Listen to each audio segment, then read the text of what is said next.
बेलुकी 8 बजेको जनता समाचारमा तपाईलाई स्वागत छ। नमस्कार, म विभु श्रेष्ठ। नमस्कार, म अनिस्मा बस्नेत। सबैभन्दा पहिले प्रमुख समाचार। कोरोनाका कारण थप 4 जनाको मृत्यु। उपत्यकामा एकै दिन 134 मा संक्रमण। अख्तियारका प्रमुख आयुक्त पनि संक्रमित। 10 वटा सीमा नाका मात्रै खुला गर्ने सरकारको निर्णय। अन्तर्राष्ट्रिय प्रवेश बिन्दु भदौ 31 गतेसम्मका लागि बन्द। पौडेल पक्षको विरोधका बीच कांग्रेस सभापति देउवाद्वारा विभाग गठनको क्रमलाई निरन्तरता। खारेज गर्न केन्द्रीय सदस्यहरूको माग। रुसले कोरोना भाइरस विरुद्धको खोप पत्ता लगाएको राष्ट्रपति पुटिनको दाबी। आफ्नै छोरीमा खोपको सफल परीक्षण गरिएको जानकारी। र नेपाल बक्सिङ संघ नीति अनुसार चल्न नसकेको भन्दै पदाधिकारी बीच नै विवाद। अध्यक्षले आर्थिक अनियमितता गरेको महासचिवको आरोप।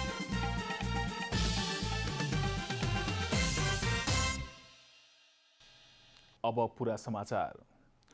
अख्तियार दुरुपयोग अनुसन्धान आयोगका प्रमुख आयुक्त नवीन कुमार घिमिरेलाई कोरोना संक्रमण भएको पुष्टि भएको छ। प्रमुख आयुक्त घिमिरेलाई आज कोरोना संक्रमण पुष्टि भएको आयोगका प्रवक्ता तारानाथ अधिकारीले जानकारी दिनुभयो। प्रवक्ता अधिकारीका अनुसार सोमबार नमुना संकलन गरिएकोमा आज रिपोर्ट पोजिटिभ आएको हो। स्वास्थ्य मन्त्रालयको रोग नियन्त्रण महाशाखाले गरेको नमुना संकलन राष्ट्रिय जनस्वास्थ्य प्रयोगशाला टेकुमा परीक्षण गरिएको थियो। नेपालमा कोरोना संक्रमण देखिएकोमा घिमिरे हालसम्मकै उच्च पदस्थ व्यक्ति हुनुहुन्छ। केही साता यता अख्तियार केन्द्रीय कार्यालय टंगालमा काम गर्ने 30 जना भन्दा बढी सुरक्षाकर्मी र कर्मचारीमा कोरोना संक्रमण पुष्टि भएको छ। सरकारले भारतबाट नेपाल आउनै पर्ने नेपालीको लागि 10 वटा सीमा नाका मात्रै खुल्ला गर्ने निर्णय गरेको छ। यसअघि जेठ 12 गतेको मन्त्री परिषदको बैठकले 20 वटा सीमा नाकाबाट प्रवेश अनुमति दिएकोमा अहिले घटाएर 10 वटा सीमा नाका कायम गरिएको सरकारका प्रवक्ता डाक्टर युवराज खतिवडाले जानकारी दिनुभयो। नेपाल प्रवेश गर्ने सबै अन्तर्राष्ट्रिय प्रवेश बिन्दु तथा सीमा नाका आगामी भदौ 31 गतेसम्मका लागि बन्द गरिएको उहाँले बताउनुभयो। यसअघि सरकारले साउन 31 सम्म कायम हुने गरी निर्णय गरेकोमा अहिले फेरि समय बढाएर भदौ 31 सम्म पुर्याइएको हो। हाललाई मिति 2077 भदौ 31 गते बुधबार तदनुरूप 2020 को सेप्टेम्बर 16 मध्यरातसम्मका लागि नेपालको अन्तर्राष्ट्रिय सिमानामा रहेका नेपाल प्रवेश गर्ने सबै प्रवेश बिन्दु र खुला सिमानाको जुनसुकै स्थानबाट हुन सक्ने यात्रुहरूको आवागमन स्थगित गर्ने गरी गरिएको निर्णयलाई निरन्तरता दिने। सरकारले होटल तथा रेस्टुरेन्टमा बसेर खान नपाइने नियम पुनः लागू गरेको छ। कोरोना महामारी बढेकोले फेरि टेक अवे मात्रै गर्न मिल्ने बनाइएको डाक्टर खतिवडाले जानकारी दिनुभयो। होटल तथा रेस्टुरेन्टबाट तयार गरिएको खाद्य परिकार लैजाने सेवा अथवा अङ्ग्रेजीमा टेक अवे मात्र। यो गर्नु परेको कारण चाहिँ के हो भने होटल रेस्टुरेन्टमा स्वास्थ्य सुरक्षाका उपायहरू अपनाएर मात्रै हामी परिचालित हौँ भन्दाखेरि भेडभाड गर्ने, मास्क नलगाउने र फेरि पनि स्वास्थ्य जोखिम बढाउने जस्तो प्रवृत्ति भएको हुनाले फेरि पनि टेक अवे नै मात्रै रहने गरी होटल रेस्टुरेन्टहरू सञ्चालन गर्न दिने निर्णय भएको हो। यसैगरी कोरोना जोखिम रहेकोले अर्को सूचना जारी नभएसम्म शैक्षिक संस्था बन्द नै रहने खतिवडाले बताउनुभयो। काठमाडौँ उपत्यका र 200 भन्दा बढी कोरोना संक्रमित भएका जिल्लामा जनतासँग प्रत्यक्ष जोडिएर दिने सेवा प्रवाहका काम सकेसम्म घरबाटै गर्ने व्यवस्था मिलाउन पनि सरकारले आग्रह गरेको छ। स्वास्थ्य तथा जनसङ्ख्या मन्त्री भानुभक्त ढकालले सरकारको आलोचना गर्नेहरूको मति सप्रियोस् भन्ने टिप्पणी गर्नुभएको छ। मति बिग्रिएकाहरूले कोरोना भाइरस रोकथाम तथा नियन्त्रणको सरकारी कार्यमा आलोचना गरेको उहाँको आरोप छ। स्वास्थ्य तथा जनसङ्ख्या मन्त्री भानुभक्त ढकालले पार्टीभित्र र बाहिरबाट मति बिग्रिएकाहरूले कोरोना भाइरस रोकथाम तथा नियन्त्रणको कार्यमा आलोचना गरेको भन्दै श्रीकृष्ण जन्माष्टमीको अवसरमा सबैको मति सप्रियोस् भन्ने शुभकामना दिनुभएको छ। मङ्गलबार काठमाडौँको थापाथली स्थित परोपकार प्रसुति तथा स्त्री रोग अस्पतालको 61औं वार्षिकोत्सव कार्यक्रमलाई सम्बोधन गर्दै उहाँले मती बिग्रिएर सरकारको आलोचना गर्ने सबैलाई महामारी विरुद्ध लड्न मती सप्रियोस् भन्दै शुभकामना दिनुभएको हो। यो अस्पतालको 61औं वार्षिक उत्सवका दिन मती बिग्रिएकाहरूका लागि पनि यो महामारीका विरुद्ध लड्नका निम्ति मती सुध्रियोस् भन्ने म शुभकामना दिन चाहन्छु। चाहे ती मेरा घरभित्र बसेका हुन्, चाहे ती मेरा छिमेकमा रहेका व्यक्तिहरू हुन्, सरकारको आलोचना गरेर लडाईँको अभियानमा लागेको योद्धाहरूका खुट्टा तानेर त्यसले कुनै राष्ट्र निर्माण गर्ने कुरामा र महामारीलाई कमजोर बनाउनका निम्ति योगदान पुर्याउन सक्दैन। उहाँले महामारीबाट बचियो भने सत्ताको लडाईँ फेरि पनि खेल्न सकिने भन्दै सरकारलाई सघाउन नेताहरूलाई आग्रह गर्नुभयो। सरकारलाई जनताले 5 वर्षको म्यान्डेट दिएकाले 5 वर्षपछि मात्रै सत्ताको खेलमा लाग्न समेत उहाँले आग्रह गर्नुभयो। बाँचियो भने सत्ता प्राप्ति गर्ने लडाईँ फेरि पनि खेल्न सकिन्छ, किनभने सत्ताका निम्ति लड्ने यो नै अन्तिम युद्ध होइन। 5 वर्ष जनताले म्यान्डेट दिएकै छन्, म्यान्डेट पछि त्यो खेलमा लाग्दाखेरि पनि केही बिग्रिँदैन। उहाँले व्यङ्ग्यात्मक शैलीमा कुनै बेला पिपी भएन भनेर सामूहिक राजीनामा दिन्छौँ भन्नेहरू अहिले चुप लागेको बताउनुभयो। त्यस्तै गीतबाट समेत सरकारको आलोचना गरिएको तर अहिले त्यसको जवाब सरकारले दिइसकेको उहाँको दाबी छ। गीतहरू बदली आउनेछन्। एक जमाना थियो पिपी नभयो भने हामी राजीनामा दिन्छौँ भन्ने जमाना थियो। अब त्यसको अभाव छैन भनेपछि अहिले त्यसको गीत बजेन। त्यो पछि पिसिआर परीक्षणको गीत आयो, अब औषधिको आउनेछ र भेन्टिलेटरको गीतहरू आउनेछन्। मन्त्री ढकालले नेपालमा कोरोना संक्रमणको अवस्था समुदाय स्तरमा देखिए पनि नियन्त्रणको स्थितिमा नै रहेकाले आत्तिनु नपर्ने बताउनुभयो। कोरोना संक्रमण नियन्त्रणबारे सरकारी कार्यको आफैले प्रशंसा गर्दै मन्त्री ढकालले महामारीको अप्ठ्यारोको यो अवस्थामा संक्रमण नियन्त्रण तथा रोकथामका लागि सरकारलाई सकारात्मक र रचनात्मक सहयोग गर्न सबै पक्षलाई आग्रह समेत गर्नुभयो।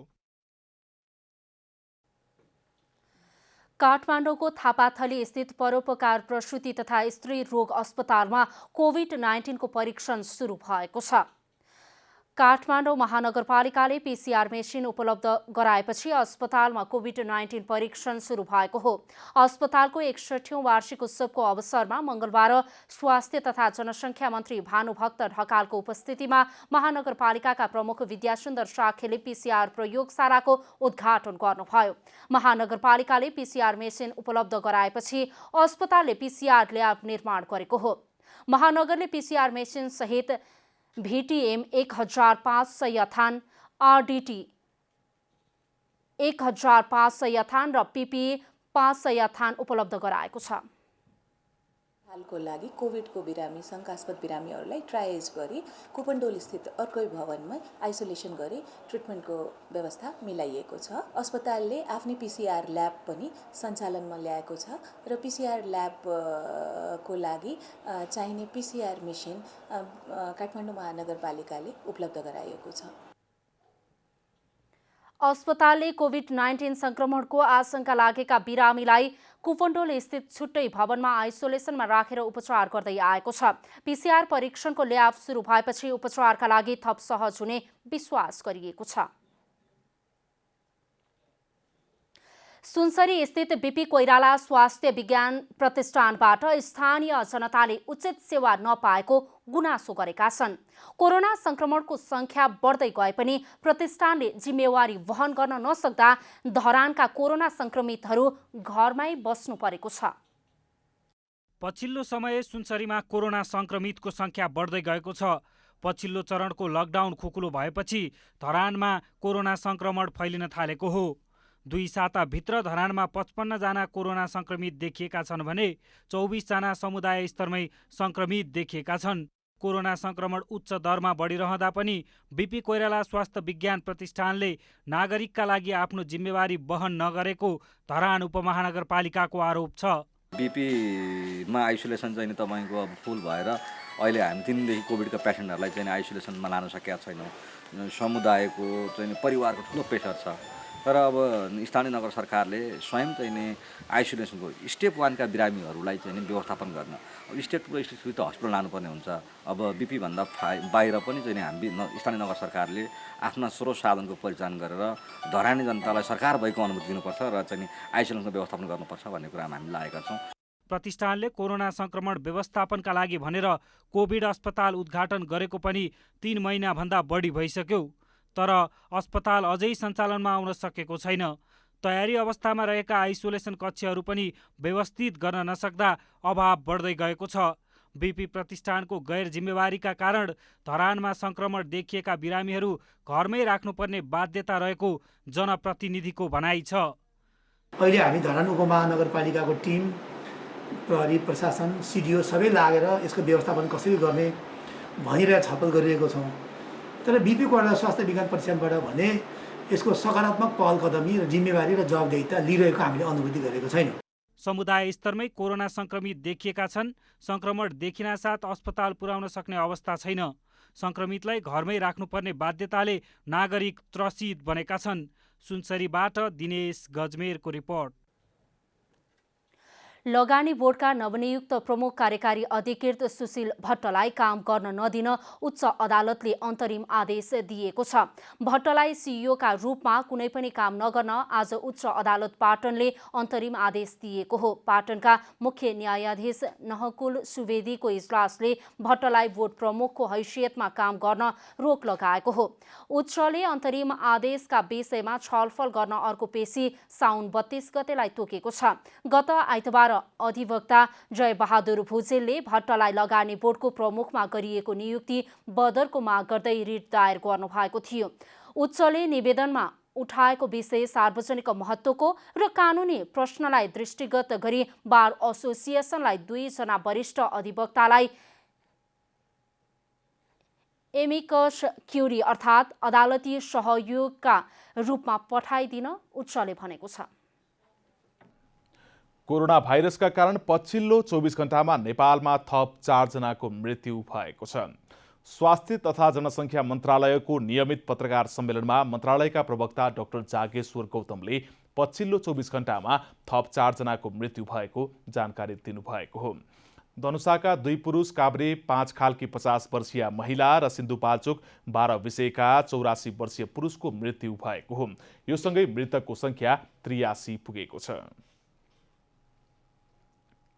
धनुषा जिल्ला विधिय नगरपालिका वडा नम्बर 8 बस्ने 60 वर्षका एक पुरुषको मिति 2077 साउन 26 गते राति 10 बजे प्रादेशिक अस्पताल जनकपुरमा निधन भएको छ। क्यान्सर अस्पताल जनकपुरमा काम गर्ने वर्ष 50 का एक पुरुषको 77 साउन 25 गते दुःखद निधन भएको छ। यसरी निधन हुनेहरूको संख्या जम्मा 83 पुगेको छ।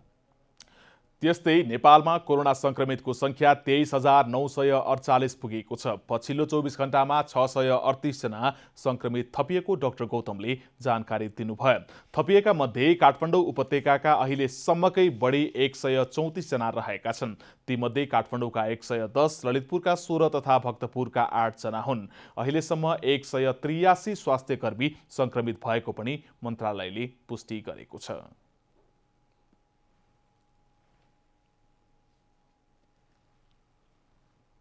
आजको जम्मा संक्रमितहरूको संख्या 638 रहेको छ। कोभिड-19 को लागि जम्मा 1134, भेन्टिलेटर चाहिँ 576 र आइसियुमा रहेका केसहरूको संख्या 85 छ र यसमध्ये भेन्टिलेटरमा 3 जना बिरामी हुनुहुन्छ। अहिलेसम्म 16,664 जना संक्रमण मुक्त भई घर फर्किएका छन्। पछिल्लो 24 घण्टामा 10,462 वटा PCR परीक्षण भएको मन्त्रालयले जनाएको छ। हाल देशभर 11,058 जना क्वारेन्टिनमा र 7,201 जना आइसोलेसनमा रहेको मन्त्रालयले जनाएको छ। नेपाली कांग्रेसका सभापति शेरबहादुर देउवाले वरिष्ठ नेता रामचन्द्र पौडेल पक्षको विरोधलाई बेवास्ता गर्दै विभाग गठनको क्रमलाई निरन्तरता दिनुभएको छ। पौडेल पक्षले सार्वजनिक रूपमै विरोध गर्दै आए पनि विभाग गठनलाई पूर्णता दिने क्रममा देउवा लाग्नु भएको छ। नेपाली कांग्रेसको विधानमा 28वटा विभाग रहने प्रावधान रहेको छ।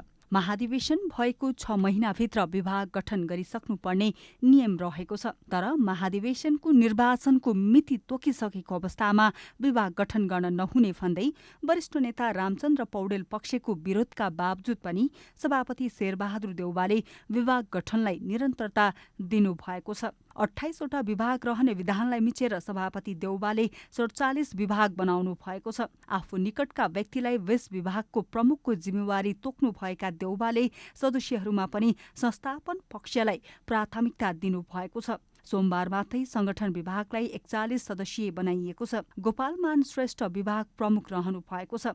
गोपालमान श्रेष्ठले समयमै विभाग गठन हुन नसक्नु पौडेल पक्षको असहयोगका कारण भएको आरोप लगाउनु भएको छ। पौडेल पक्षले नाम नदिए पनि विभाग गठन र विस्तार रोक्न नहुने भनेर सभापति देउवाले विभाग विस्तारको कामलाई निरन्तरता दिनुभएको श्रेष्ठको दाबी छ। नसकेको कारण के भन्दाखेरि उहाँहरूले बुझ्न पर्ने कुरा हो। के अरे शेरबहादुरले त धेरै कुरा, सभापतिले त धेरै पटक आग्रह गर्यो, धेरै पटक रिक्वेस्ट गर्यो, उहाँहरूले के अरे सहमति नै नजाउने, मान्छे नदिने, मान्छे साथीभाइ नै नपठाउनेले गर्दाखेरि यत्तिकै रोकियो। त्यसको दोष के भन्दाखेरि जसले नाम दिएन उहाँहरूको दोष हो, सभापतिको दोष छैन। गत साता देउवाले बोलाएको पदाधिकारी बैठकमा विभागको विषयमा संस्थापन इतर नेताहरूले उठाएका थिए। विभागमा हाल मनोनयन गर्नुलाई संस्थापन इतर पक्षले महाधिवेशन प्रभावित पार्ने रणनीतिका रूपमा बुझेको छ। नेता कार्यकर्ता व्यवस्थापन गरी नतिजा देउवाले आफ्नो पक्षमा पार्ने डर अर्को समूहमा छ। उहाँले अस्वीकार गरेर विघटन गर्न लाउनु भएको नजिर हाम्रो पार्टीभित्रै छ। त्यसलाई चाहिँ अब कार्यकर्ताको बिचमा पुर्याउने आवश्यकता पर्यो भने त्योभन्दा पनि जटिलतम स्थितिमा हामीले चाहिँ नि पार्टी अफिसमा बसेर घेराउ गर्नुपर्ने, अनसन गर्नुपर्ने त्यो स्थितिसम्म हामी पुग्न सक्छौँ। अब यसलाई चाहिँ हामी स्वीकार गर्दैनौँ र हामीसँग भएका नजिकका जो साथीहरू छन् उहाँहरूलाई पनि यसमा चाहिँ नि सहभागी नहुनु, सहभागी भएकाहरूलाई छाडिदिनुहोस् भन्ने कुरा हामीले भनिरहेछौँ। प्रत्येक विभागमा 51 सदस्यसम्म पुर्याउन सकिने विधानमा व्यवस्था छ। संस्थापन पक्षले विस्तार गरेको विभागमा 2/3 बढी संख्यामा मनोनयन भइसकेको छ। कमला हमाल, काठमाडौँ। यसैबीच नेपाली कांग्रेसका नेता गगन थापा सहित 12 केन्द्रीय सदस्यहरूले सभापति शेरबहादुर देउवाले गठन गरेका विभाग खारेज गर्न माग गरेका छन्। आज विज्ञप्ति जारी गर्दै नेताहरू चन्द्र भण्डारी, धनराज गुरुङ, कमला पन्त, गगन थापा, गुरुराज घिमिरे, बद्री पाण्डे, रत्ना शेरचन, जीवन परियार, प्रदीप पौडेल, सरिता प्रसाई, रामकृष्ण यादव, किरण यादवले गठन गरेका विभाग र नयाँ विभाग गठन नगर्न सभापति देउवालाई आग्रह गरेका हुन्।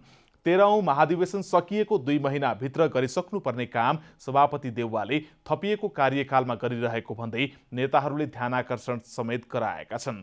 महाधिवेशनको औपचारिक प्रक्रिया सुरु भएपछि विभाग गठन गर्नु पार्टीमा आपसी तिक्तता बढाएर पक्ष र विपक्ष खडा गर्ने खालको भएको विज्ञप्तिमा उल्लेख छ। महाधिवेशनको निष्पक्षतामा गम्भीर प्रश्न उठेको भन्दै नेताहरूले पार्टीका सबै तहको मिति तोकिसकेपछि विभिन्न नियुक्तिहरू गर्नु महाधिवेशन आचार संहिताको उल्लङ्घन भएको पनि विज्ञप्तिमा जनाइएको छ। आज श्रीकृष्ण जन्माष्टमी अर्थात् भगवान कृष्णको जन्मदिन। संसारभरका हिन्दू धर्मावलम्बी र श्रीकृष्णका भक्तहरूले पूजाआजा गरी मनाइरहेका छन्। देशभर आज भगवान श्रीकृष्णको पूजाआजा गरी श्रीकृष्ण जन्माष्टमी मनाइँदैछ।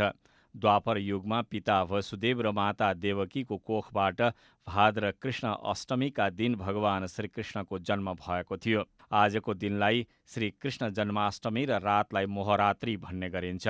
संसारभरका हिन्दू धर्मावलम्बी र भगवान कृष्णका भक्तहरूले आज जन्म दिवस मनाउँदैछन्।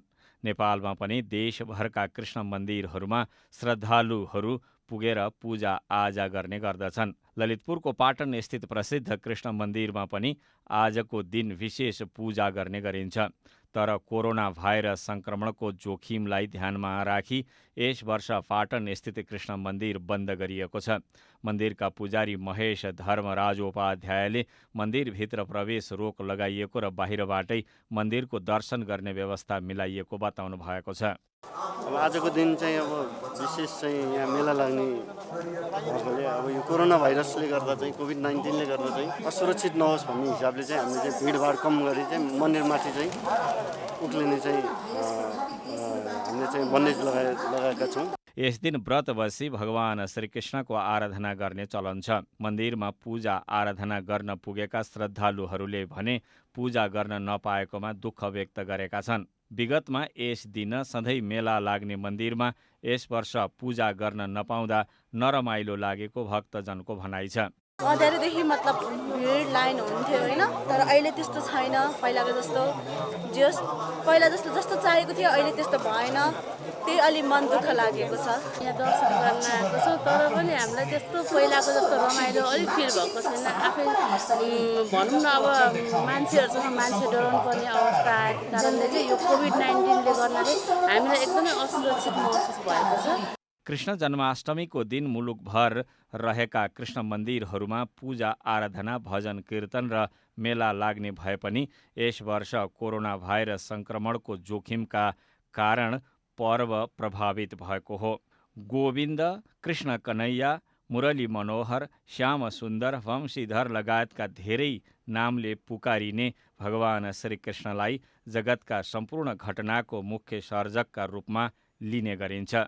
पौराणिक कथनअनुसार अन्याय अत्याचारबाट मानवको रक्षा गर्न भगवान विष्णुको 8औं अवतारका रूपमा भगवान कृष्णको जन्म भएको पुराणहरूमा उल्लेख छ।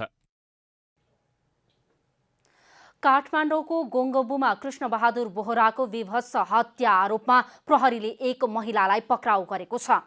बोहराको हत्या गर्ने कल्पना मुठभरीलाई प्रहरीले पत्रकार सम्मेलन मार्फत आज सार्वजनिक गरेको हो। काठमाडौँको टोखा नगरपालिका वडा नम्बर 10 स्थित गोङ्गबु नवज्योति मार्गमा गत आइतबार कृष्णबहादुर बोहराको विवश हत्या गरेको आरोपमा प्रहरीले एक महिलालाई पक्राउ गरेको छ। रोल्पाका बोहराको हत्या आरोपमा चितवनकी कल्पना मुठभरी पौडेललाई प्रहरीले मङ्गलबार पत्रकार सम्मेलन मार्फत सार्वजनिक गरेको हो। घटनामा संलग्न रहेको भन्दै प्रहरीले कल्पनाकी छोरीलाई समेत नियन्त्रणमा लिएको छ। घटनामा हत्यापछि शव व्यवस्थापनमा छोरी संलग्न रहेको प्रहरीको भनाइ छ। कल्पनाले बोहरालाई कोठामा बोलाएर मदिरा र स्लिपिङ ट्याब्लेट खुवाएर बेहोस बनाई हत्या गरेपछि शवलाई क्रूर तरिकाले टुक्रा टुक्रा पारी फालेको प्रहरीले जनाएको छ। हामीले चाहिँ कल्पना मुठभरीलाई खोज्ने क्रममा चाहिँ कल्पना मुठभरी चाहिँ एम्बुलेन्समा चितवन गएको कुराहरूको जानकारी हामीलाई प्राप्त भयो र हामीले चाहिँ चितवन प्रहरीको समन्वयमा पक्राउ पर्नेमा अभियुक्त कल्पना मुठभरी र शव व्यवस्थापनमा सहयोग गरेको निजको छोरी पनि हामीले पक्राउ गरेर थप अनुसन्धान गरिरहेका छौँ। नक्कली फेसबुक आइडी बनाएर आफूलाई दुःख दिन थालेपछि हत्या गरेको महिलाको बयान छ। सामाजिक प्रतिष्ठामा आज आउने गरी निरन्तर पीडा दिने गरेकोले हत्या गरेको महिलाले प्रहरी समक्ष बयान दिएकी छन्। विगतका केही समयहरूदेखि नै ऊ चाहिँ मृतक कृष्णबहादुर बोहरा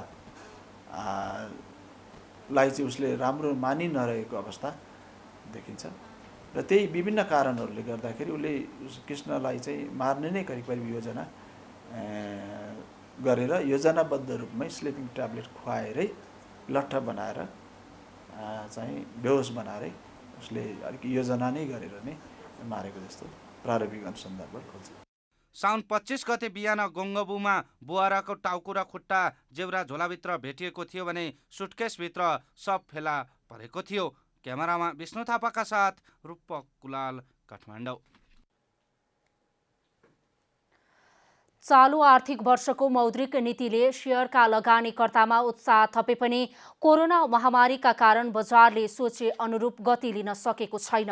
उद्योग व्यवसाय लगायत आर्थिक गतिविधिमा सुस्तता छाएपछि लगानीकर्तामा पनि अन्यलता देखिएको छ।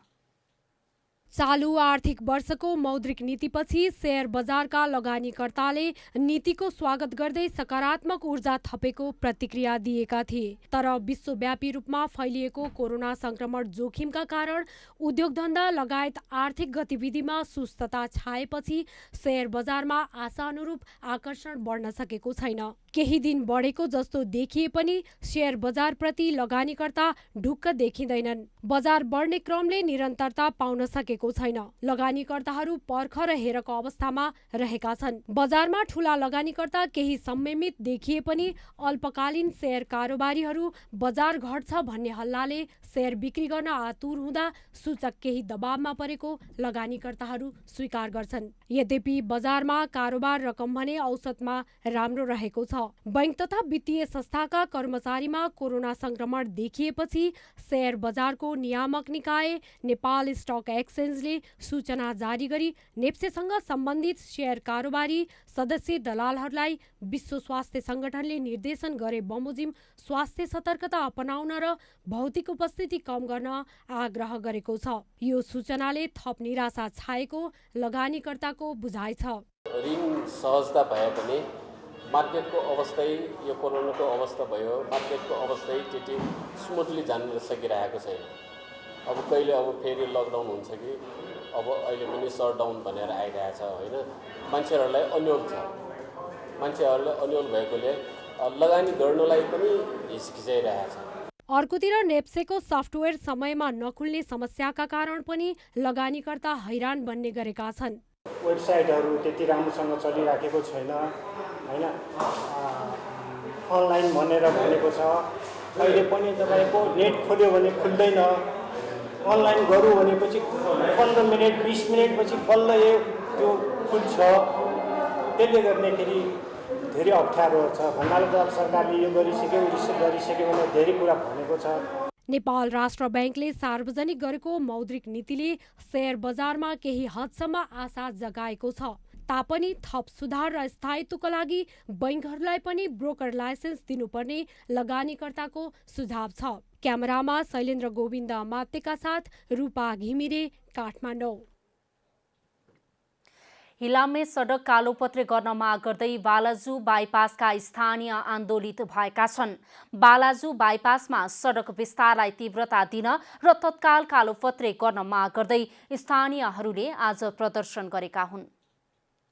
बालाजु बाइपासमा सडक विस्तारलाई तीव्रता दिन र तत्काल कालोपत्रे गर्न माग गर्दै स्थानीय आन्दोलित भएका छन्। बालाजु बाइपासमा 2017 सालसम्म सरकारी विद्यालय र पाटी पौवा रहेको जग्गा व्यक्तिले अतिक्रमण गरेर बिना लाल पूर्जा किनबेच समेत गरिएको थियो। सडक विस्तार गरेर पासाङ ल्यामु राजमार्ग बनाउने क्रममा बाँकी रहेको सार्वजनिक जग्गा मिचेर बनाइएका टहरा 2070 सालमा हटाइएको थियो। 7 वर्षदेखि सडक नबनेपछि प्रदर्शनमा उत्रनु परेको स्थानीयको भनाइ छ। अहिले हिलोले 7 वर्ष भइसक्यो यो हिलो खाएको र यहाँदेखि चाहिँ तल हाम्रो चौकीसम्म नै हिलो हुने र यताबाट जहाँबाट पनि यो यहाँको हिलो चाहिँ सबै ठाउँमा गएर यहाँको बाइपासका साथीहरू चाहिँ हाम्रो वडावासी आमा दाजुहरूलाई चाहिँ हिलोले अक्रामी भइसकेको कारणले गर्दाखेरि हामीले यो सरकारलाई चाहिँ आज चाहिँ हामीले यो छिटोभन्दा छिटो यो बाटो चाहिँ निर्माण गरिदिनु भन्ने कुरामा चाहिँ हामीले आज यो प्रेसर गरेको। सुरुमा सडक विस्तारका लागि एकजुट भएका स्थानीयहरू अहिले कालोपत्रेका लागि एकजुट भएका छन्। केही घर टहराहरूका कारण समस्या देखिएको छ। टहरामा बसिरहेकाहरूले अनावश्यक विवाद निकालेको भन्दै स्थानीय सडक निर्माणका लागि आन्दोलनमा उत्रिएका हुन्। जुन रूपमा यो बाटो विस्तारको लागि सबै जनताहरूले एकमत रूपले चाहिँ माग गर्दै आइरहेको बेलामा तैपनि सरकारले उहाँहरूलाई विभिन्न किसिमको मौजात दिएर उहाँहरूलाई चाहिँ यो घर खाली गर्नको लागि आह्वान गर्दै मठाइ ठान्ने र आदिवासी ठानेर यो जग्गामा कब्जा गरेर यहाँ विकास निर्माणमा ठप्प पार्दै आइरहेको थियो।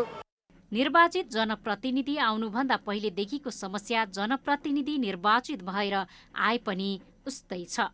निर्वाचित जनप्रतिनिधि आउनुभन्दा अगाडिदेखिको समस्या आज निर्वाचित जनप्रतिनिधिहरू आइसकेपछि पनि यो ठाउँको अवस्था जिउँको तिउँ रहिरहेको अवस्था, यहाँको बारेमा, यहाँका पीडित समुदायको बारेमा, यहाँका कति घर हिजो भत्किए त्यो भन्ने बारेमा हाम्रो चासोको विषय भन्दा पनि त्यो सरकारको चासोको विषय हो।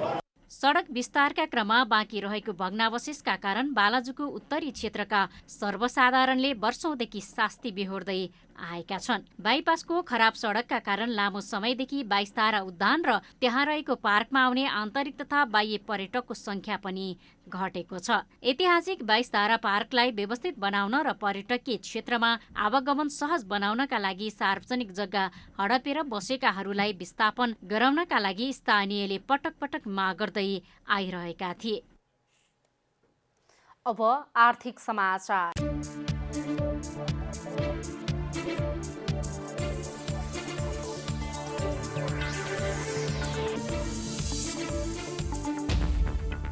कोरोना भाइरस महामारीका कारण पर्यटकीय गतिविधि ठप्प भई स्रोतको अभावले नेपाल पर्यटन बोर्डको बजेट खुम्चिएको छ। वार्षिक रूपमा करिब 2 अर्ब रुपैयाँ बजेट विनियोजन गर्ने बोर्डले चालु आर्थिक वर्ष 2077-78 का लागि करिब 82 करोडको बजेट विनियोजन गरेको हो। बोर्डको सञ्चालक समितिको बैठकले अध्ययन अनुसन्धान, डिजिटल मार्केटिङ र आन्तरिक पर्यटन प्रवर्धनलाई प्राथमिकतामा राखेर चालु आर्थिक वर्षको बजेट पारित गरेको हो। कोरोनाका कारण पर्याप्त स्रोतको अभावमा यस पटकको बजेट घट्न गएको बोर्डका प्रमुख कार्यकारी अधिकृत डाक्टर धनञ्जय रेग्मीले बताउनुभयो। नेपाल भ्रमण वर्ष 2020 प्रवर्धनमा केन्द्रित बोर्डको गत आर्थिक वर्षको बजेट 1 अर्ब 63 करोड रुपैयाँ थियो। कोरोना महामारीका कारण पर्यटक आवागमन ठप्प भई आम्दानी स्रोतको अभावमा बोर्डको बजेटमा भारी कटौती भएको बोर्डले जनाएको छ। विदेशी पर्यटक आगमनबाट हुने आम्दानी नै बोर्डको मुख्य आर्थिक स्रोत रहेको छ।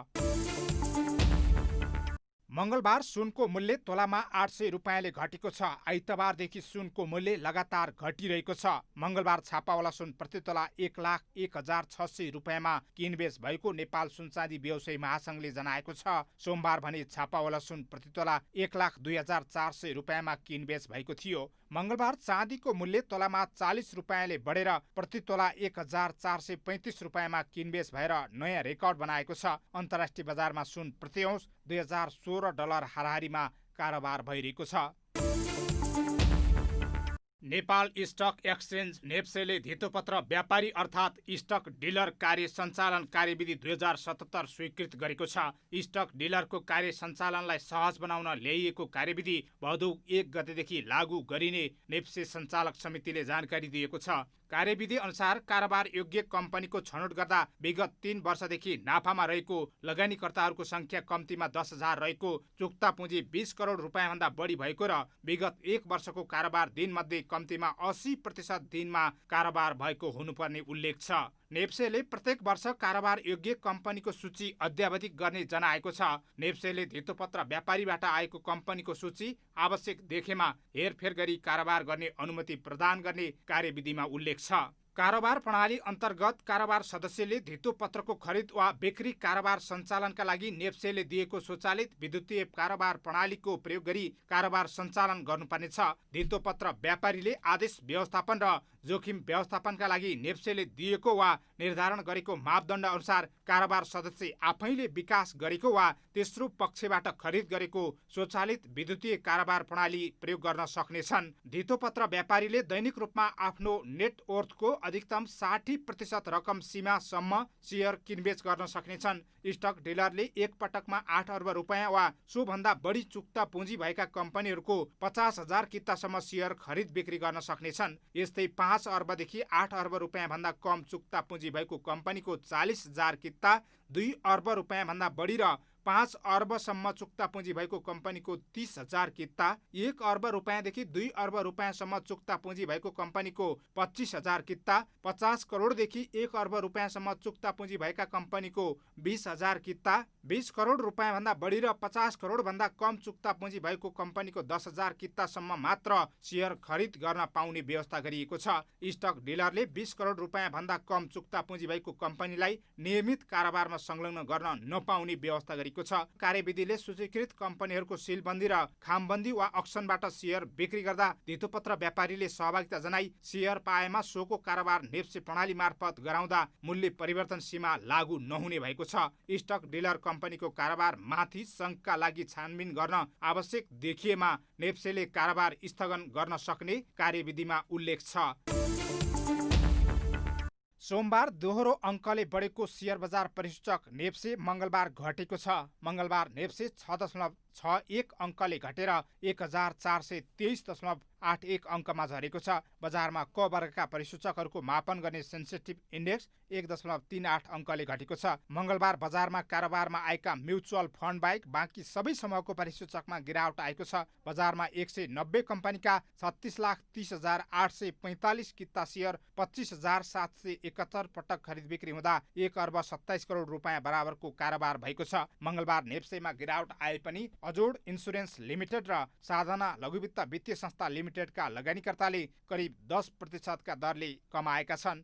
यता नेपाल फाइनान्स लिमिटेडका लगानीकर्ताले करिब 10% का दरले गुमाएका छन्।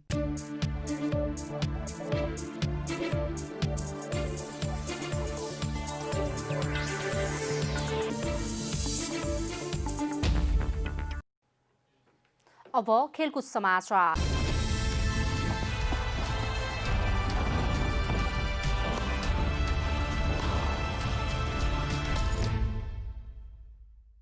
जापानमा आयोजना हुने टोकियो ओलम्पिकको तयारी गरिरहेका कराते खेलाडीहरूको प्रशिक्षण स्थगित भएको छ। कोरोना भाइरसको महामारी बढ्दै गएपछि मंगलबारबाट कराते खेलाडीहरूको प्रशिक्षण रोकिएको हो। करातेका मुख्य प्रशिक्षक दीपक श्रेष्ठले एक विज्ञप्ति निकाल्दै एक साताको लागि प्रशिक्षण बन्द गरिएको जनाएका छन्। केही दिन अगाडि खेल क्षेत्रका व्यक्तिलाई संक्रमण भएको खबर आएको हुँदा नेपाल सरकारको निर्देशनलाई पालना गर्दै साध्यबाटो कराटे एकेडेमीमा प्रशिक्षणरत कराटे खेलाडीहरूको प्रशिक्षण केही दिनका लागि बन्द गरिएको मुख्य प्रशिक्षक श्रेष्ठले विज्ञप्तिमा भनेका छन्। आगामी वर्ष आयोजना हुने टोकियो ओलम्पिकका लागि कराते टोलीले लकडाउन अघिबाटै तयारी गरिरहेको थियो। तर लकडाउनपछि रोकिएको प्रशिक्षण गत असार 7बाट पुनः सुचारू गरिएको थियो। प्रशिक्षणमा 13औं दक्षिण एसियाली खेलकुद शाखा स्वर्णधारी अनु अधिकारी र नवीन रसाइली रहेका थिए। सन् 2021 मा हुने टोकियो ओलम्पिक जुलाई 23 देखि अगस्त 8 सम्म हुनेछ।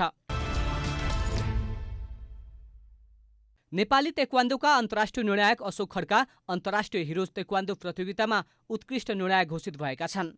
थाइल्यान्डको हिरोज ताइक्वान्डो संघले आयोजना गरेको प्रतियोगिता अगस्त 8 र 9 तारिखमा भएको थियो। प्रतियोगितामा करिब 25 राष्ट्रका 350 खेलाडीको सहभागिता रहेको नेप्लिस ताइक्वान्डो एकेडेमीका अध्यक्ष समेत रहेका खड्काले जनाएका छन्। प्रतियोगितामा नेपाल सहित इन्डोनेसिया, ट्युनिसिया, भारत, मलेसिया, चीन र कोरिया गरी 7 राष्ट्रका निर्णायकको सहभागिता रहेको थियो। लकडाउनको अवधिमा भएका विभिन्न प्रतियोगितामा खड्का 3 पटक उत्कृष्ट निर्णायक चुनिएका हुन्। निर्णायकको करियरमा समग्रमा खड्का 7 पटक उत्कृष्ट निर्णायक बनेका छन्। नेपाल बक्सिङ संघ नीति अनुसार चल्न नसकेको भन्दै संघका पदाधिकारीहरू बीचको विवाद उत्कर्षमा पुगेको छ। आर्थिक अनियमितता एकलौटी रूपमा संघ सञ्चालन गरेको भन्दै संघका अध्यक्ष राम अवाले र महासचिव सबिन भट्टाचार्य बीचको विवाद सहतहमा देखिएको छ। दुई फरक समूहको नेतृत्वमा आरोप प्रत्यारोप भइरहेको छ। अध्यक्ष राम अवालेको गुटमा कार्यसमितिको बहुमत छ भने महासचिव सबिन भट्टाचार्यको समूहमा कोषाध्यक्ष सहितका पदाधिकारी छन्। अध्यक्षले एकलौटी रूपमा संघ सञ्चालन गरेको आर्थिक पारदर्शिता नभएको जस्ता आरोप महासचिव सबिनले अध्यक्ष समूहलाई लगाएका छन्। हाम्रो बक्सिङ संघको नैतिकतामाथि प्रश्न उठाउँछ भनेर हामीले यसमा चाहिँ अध्यक्षज्यूसँग असहमति राख्दा उहाँले चाहिँ विरोध गरेको सम्झिनुभयो। तबदेखि उहाँले कोषाध्यक्षलाई पनि त्यसपछि अर्को वैकल्पिक कार्यवाहक कोषाध्यक्षको रूपमा हाम्रो सदस्यज्यूलाई स्थापित गरेर जुन कोषाध्यक्षज्यूको अधिकार हनन गर्नुभयो। महासचिवको उहाँले चाहिँ अधिकारहरू कम्प्लिटली हनन गरेर जानुभएको कुरामा पनि हाम्रो असहमति जनाउँदै आएको हो। आन्तरिक खिचातानीको भुमरीमा रुमलिएको संघले सम्भावनाका बावजुद पनि अपेक्षित सफलता हात पार्न सकेको छैन। किचोलोका कारण संघले आफ्नै आयोजनामा हुने राष्ट्रिय प्रतियोगिता समेत गर्न सकेको छैन। प्रतियोगिता तयारी गरिरहेका खेलाडी नेतृत्वको चपेटामा परेका छन्। विवाद समाधानका लागि अध्यक्ष र कार्यसमितिका पदाधिकारीहरू बसेर छलफल गर्नुपर्ने महासचिव भट्टाचार्य सुझाव दिन्छन्। यसैगरी उहाँले बारम्बार पनि मैले उहाँलाई चाहिँ यसमा मिलाउनुपर्छ, तपाईँले सबैलाई एक ढिका लानुपर्छ, तपाईँ अध्यक्षज्यू भनेको बक्सिङ सङ्घको गार्जियन हो, सबैभन्दा मुख्य तपाईँ नै हो, तपाईँले सबैलाई आफ्नो परिवार सम्झेर समेटेर लानुपर्छ भन्दा उहाँले कसैलाई काखा कसैलाई पाखा गर्दै गएपछि असहमतिहरू बिस्तारै बिस्तारै सिर्जना हुँदै आयो। यता अध्यक्ष राम अवाले भने महासचिवको आरोपमाथि छलफल पनि गर्न चाहँदैनन्। निरन्तर प्रयास गर्दा पनि अध्यक्ष अवाले सम्पर्कमा आउन चाहेनन्। संघका महासचिव सबिन भट्टाचार्य र कोषाध्यक्ष गौतम सुखुजुले असार 14 गते बक्सिङ सङ्घमा आर्थिक अनियमितता भएको आरोप लगाउँदै छानबिन गर्न मागसहित राखेपमा उजुरी दिएका थिए। सोही उजुरीलाई टेकेर राखेपले अध्यक्षलाई विवरण पेश गर्न आदेश दिएको छ। नेपालले पदक ल्याउने मध्येको खेल बक्सिङ हो। आन्तरिक खिचातानीमा सङ्घ रुमोलिँदा खेलाडीमा कस्तो असर पर्छ नेतृत्वले ध्यान दिन जरुरी छ। अनि नियामक निकायले निगरानी राखेर उचित कदम चाल्दा खेलाडीको हित हुन्थ्यो कि?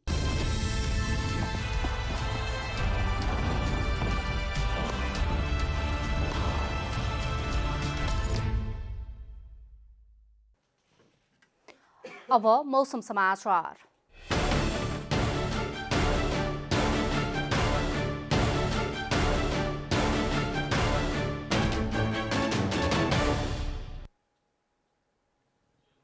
आज देशभर मौसम सामान्यदेखि पूर्ण बदली रहे। धेरै स्थानहरूमा मेघगर्जन, चट्याङ सहित हल्कादेखि मध्यम वर्षाको सम्भावना रहेको छ। गण्डकी प्रदेश र प्रदेश नम्बर 5 का थोरै स्थानहरू साथै प्रदेश 1, प्रदेश 2 र सुदूरपश्चिम प्रदेशका 1-2 स्थानहरूमा भारी वर्षाको समेत सम्भावना रहेको छ। अब देशभरका विभिन्न स्थानको मौसम सम्बन्धी थप विवरण।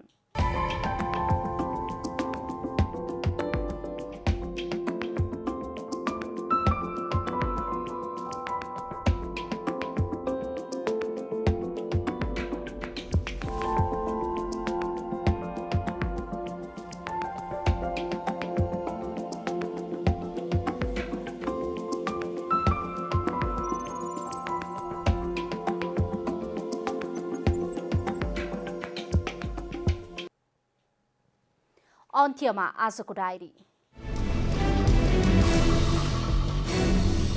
कोरोना भाइरसका कारण पछिल्लो 24 घण्टामा नेपालमा थप 4 जनाको मृत्यु भएको छ। यो सँगै मृतकको संख्या 83 पुगेको छ। नेपालमा कोरोना संक्रमितको संख्या 23,948 पुगेको छ। पछिल्लो 24 घण्टामा 638 जना नयाँ संक्रमित थपिएका छन्। अहिलेसम्म 16,664 जना संक्रमण मुक्त भई घर फर्किएका छन्। सरकारले भारतबाट नेपाल आउनै पर्ने नेपालीको लागि 10वटा सीमा नाका मात्रै खुला गर्ने निर्णय गरेको छ। यसअघि 20वटा सीमा नाकाबाट प्रवेश अनुमति दिइएको थियो। नेपाल प्रवेश गर्ने सबै अन्तर्राष्ट्रिय प्रवेश बिन्दु तथा सिमाना आगामी भदौ 31 गतेसम्मका लागि बन्द गरिएको छ। सरकारले होटल तथा रेस्टुरेन्टमा बसेर खान नपाइने नियम पुनः लागू गरेको छ। यसैगरी सरकारले कोरोना जोखिम रहेकाले अर्को सूचना जारी नभएसम्म शैक्षिक संस्था बन्द नै रहने जनाएको छ। लगानी बोर्डका नवनियुक्त प्रमुख कार्यकारी अध्यक्ष सीईओ सुशील भट्टलाई काम गर्न नदिन उच्च अदालतले अन्तरिम आदेश दिएको छ। भट्टलाई सीईओ को रूपमा कुनै पनि काम नगर्न आज उच्च अदालत पाटनले अन्तरिम आदेश दिएको हो। रुसी राष्ट्रपति भ्लादिमिर पुटिनले रसियाका वैज्ञानिकले कोरोना भाइरस विरुद्धको खोप पत्ता लगाएको दाबी गर्नुभएको छ। उहाँले आफ्नै छोरीमा समेत खोपको परीक्षण गरिएको भन्दै परीक्षणमा रुसी वैज्ञानिकले बनाएको खोप उत्कृष्ट प्रमाणित भएको जानकारी समेत दिनुभयो। जापानमा आयोजना हुने टोकियो ओलम्पिकको तयारी गरिरहेका कराटे खेलाडीहरूको प्रशिक्षण स्थगित गरिएको छ। कोरोना भाइरसको महामारी बढ्दै गएपछि मंगलबारबाट कराटे खेलाडीहरूको प्रशिक्षण रोकिएको हो।